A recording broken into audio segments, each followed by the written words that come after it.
Inside Donald Trump's Iran plan, what began as a high-stakes military maneuver to decapitate Tehran's leadership has quickly revealed itself to be far more complex and uncertain than administration officials predicted.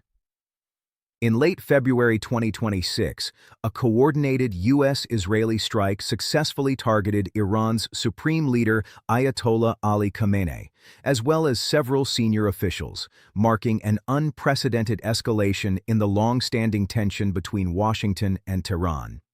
The attack, part of what some analysts are calling a decapitation strategy, a military doctrine aimed at killing or neutralizing the top leadership to collapse a regime, was designed to disrupt command and sow confusion in Iran's power structure.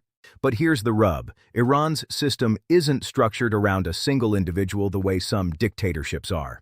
Despite the elimination of Khamenei, the regime's multi-layered political and military apparatus has mechanisms to remain operational, with successors already stepping into key roles, and the Islamic Revolutionary Guard Corps, IRGC, ready to maintain continuity.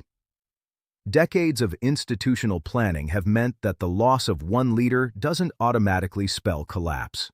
In fact, military analysts immediately warned that air strikes alone cannot trigger true regime change.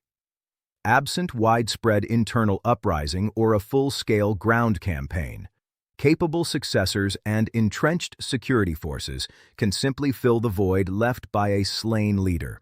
Part of the resilience lies in Iran's dual military structure.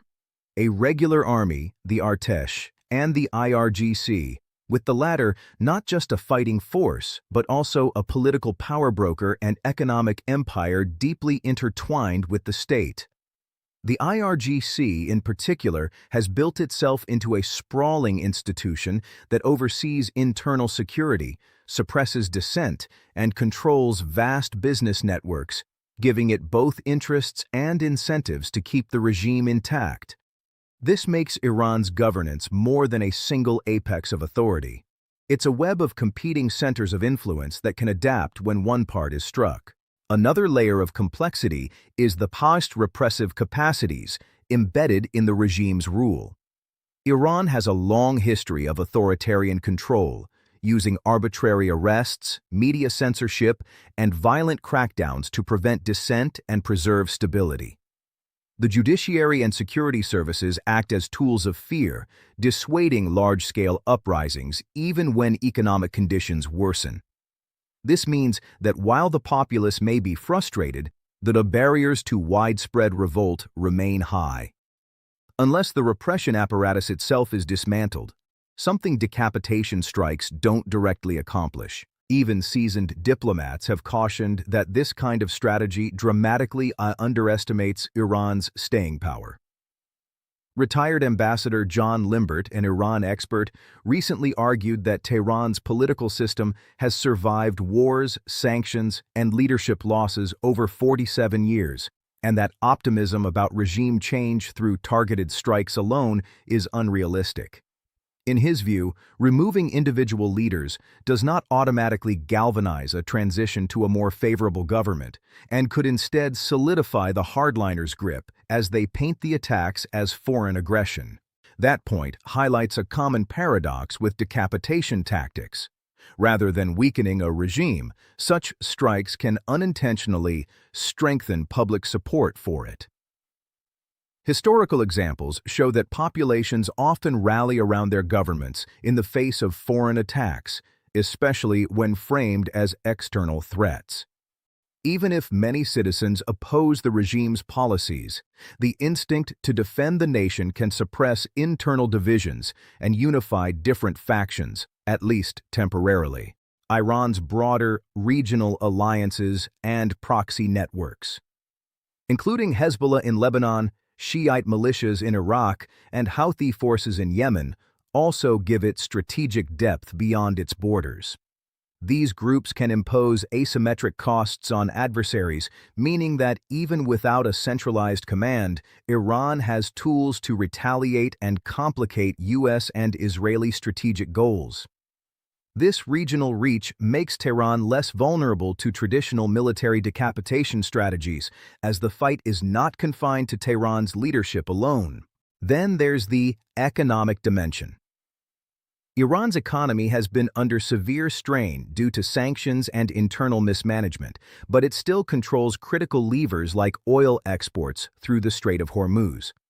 Disruptions in this region have global implications, meaning that any U.S. strategy against Iran has to contend with economic fallout, something that purely kinetic military actions don't address. While such leverage doesn't guarantee political survival, it complicates the calculus by tying Iran's endurance to external economic pressures as well as internal ones. The Trump administration's gamble is further complicated by the absence of a coherent follow-up plan for what comes after a leadership decapitation. Critics argue that there is no clear roadmap for supporting an alternative government or facilitating meaningful reforms within Iran, leaving a power vacuum that could lead not to democratization but to chaos or increased repression. Without a political strategy that addresses the root causes of unrest, economic hardship, corruption, and lack of freedoms, military decapitation may just create a new set of problems without solving the original ones. Strategists who advocate decapitation often do so because it seems like a swift, decisive solution. Remove the head of the snake, and the rest follows. But modern states, especially those that have experienced prolonged internal conflict or insurgency, are rarely organized like simple hierarchical entities. They are far more resilient and networked, capable of decentralizing authority and maintaining continuity even after significant blows. In practical terms, this means that while Trump's plan might disrupt Iran's leadership, it does not guarantee a collapse of the regime or a rapid transition to a more favorable government. The real world involves entrenched institutions, ideological loyalists, repressive security forces, regional proxies, economic pressures, and a society deeply influenced by decades of authoritarian governance.